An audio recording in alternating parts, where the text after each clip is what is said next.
Okay, I'm going to do a little video here of this 72 650 Triumph Tiger. The transmission was, I was having issues with it. The fourth gear was dropping out on me sometimes. So I wanted to pull it apart, see what we had in here. I've already changed the cam plate right here. And there was a little bit of wear with the old cam plate. It's sitting right here.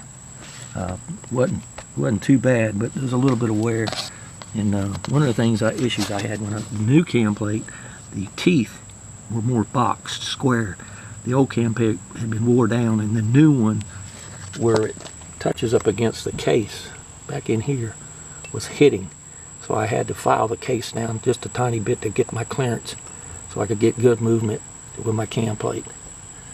As far as the gears dropping out, I had an issue with my indexer spring, and you should be able to see it right there.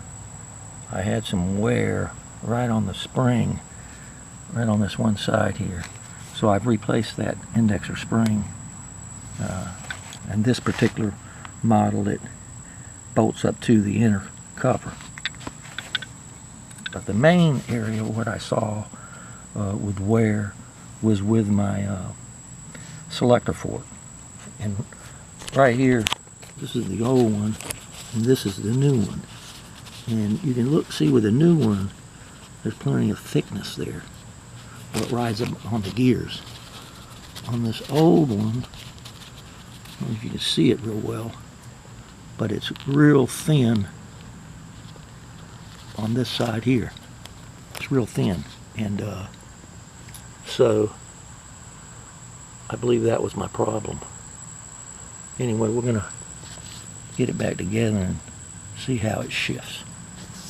And this issue was in the fourth gear dropping out on me, and this is the selector for the fourth gear for the main shaft. Alright, have a good day.